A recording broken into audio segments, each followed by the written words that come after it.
The cervical vertebrae. Cervical vertebrae are 7 in number. These are convex forwards like the lumbar vertebrae. First, second and seventh are atypical, and third, fourth, fifth and sixth are typical in nature. Cervical vertebrae are characterized by the presence of a foramen in its transverse process. This foramen is called foramen transversarium. Typical cervical vertebra. The body is small, broad from side to side, with superior surface concave transversely. The anterior border is beveled. Inferior surface is concavo-convex. The beveled lateral borders form synovial joints with projecting lips of the next lower vertebra. The vertebral foramen is large and triangular. The spinal cord shows cervical enlargement from C4 level to T1 level. Pedicles are directed backwards and laterally. Laminae are narrow and small.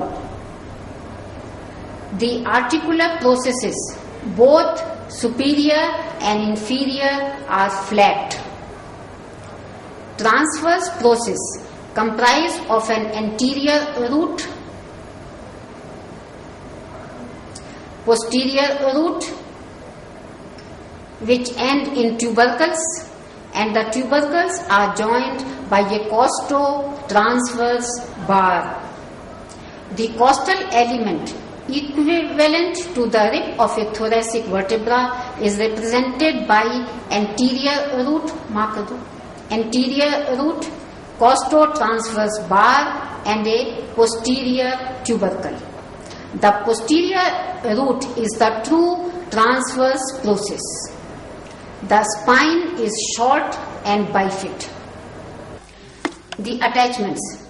The anterior longitudinal ligament is attached to upper and lower borders of the anterior surface of the body. Posterior longitudinal ligament is attached to the upper and lower borders of the posterior surface of the body. Posterior surface presents 2 to 4 foramina for the exit of basivertebral veins, which bring the formed blood cells from bone marrow in the body of the vertebra. Upper and lower borders of anterior surface of laminae give attachment to ligamentum flava. Foramen transversarium of 6th to 1st cervical vertebra transmits the vertebral artery, accompanying venous plexus, and branch from inferior cervical sympathetic ganglia. Anterior tubercles of 3rd to 6th vertebrae give origin to scalenus anterior muscle. Posterior tubercles give origin to scalenus medius and levator scapulae.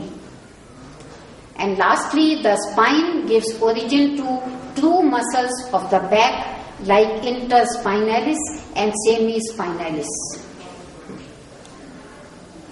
The first cervical vertebra or the atlas vertebra. First cervical or atlas vertebra has no body. It comprises a short anterior arch, long posterior arch, a lateral mass, and a transverse process. Anterior arch shows a median anterior tubercle on its anterior aspect and a oval facet on its posterior aspect. The oval facet articulates with the dens of axis.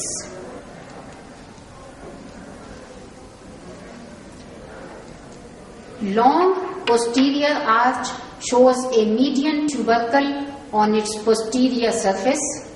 Upper surface behind the lateral mass shows a groove on each side where lies the vertebral artery.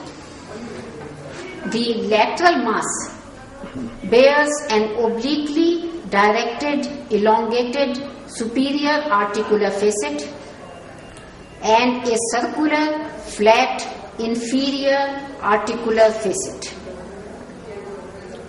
The superior facet forms the ellipsoid atlanto-occipital joint, where movements of nodding or yes is performed. On the medial side of the lateral mass is a tubercle which gives attachment to the transverse ligament. The long transverse process projects laterally.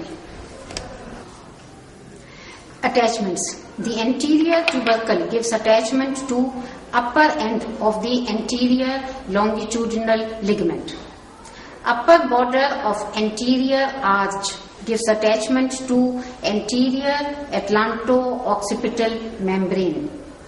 The posterior tubercle gives attachment to ligamentum nuchae in the median plane.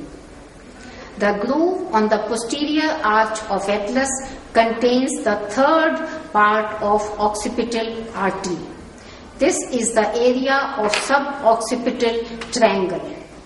Artery enters here from foramen transversarium of first cervical vertebra. The second part of artery runs in the foramen transversarium from 6th to the first cervical vertebra, and it enters the foramen magnum as the fourth part of the artery. Lastly, the first part of the artery lies in the neck below the 6th cervical vertebra. The vertebral artery is separated from the bone by the first cervical nerve. To the tubercles on the medial sides of lateral mass of atlas is attached the transverse ligament of atlas.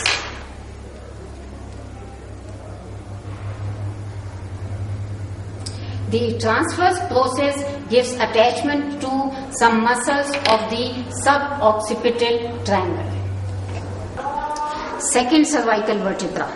The second cervical vertebra or axis has a characteristic dens or odontoid process projecting upwards from the body. Dens is fused with the superior surface of the body. Dens articulates anteriorly with the oval facet on posterior surface of anterior arch of atlas.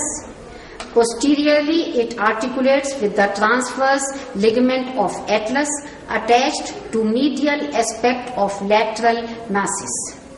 Superior vertebral notch is shallow. The superior vertebral notch is shallow, while the inferior vertebral notch is deep. Transverse processes are very small. The spine is large and thick. Attachments. The apex of dens gives attachment to the apical ligament of the dens. At sides of the dens, there is attachment of the alar ligament. Anterior surface of body gives attachment to anterior longitudinal ligament.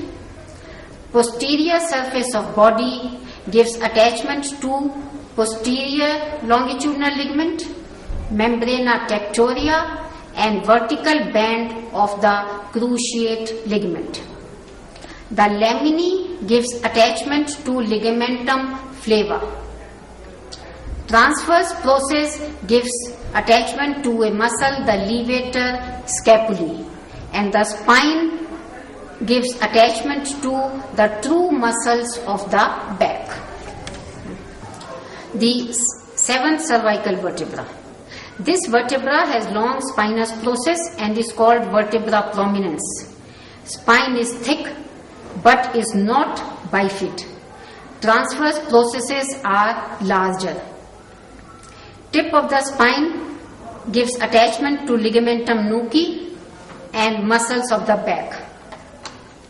The transverse process contains foramen transversarium, but only accessory vertebral vein passes. The vertebral artery does not pass through the foramen transversarium of 7 cervical vertebra. Posterior tubercle gives attachment to suprapleural membrane. The anterior root may be long to form the cervical rib.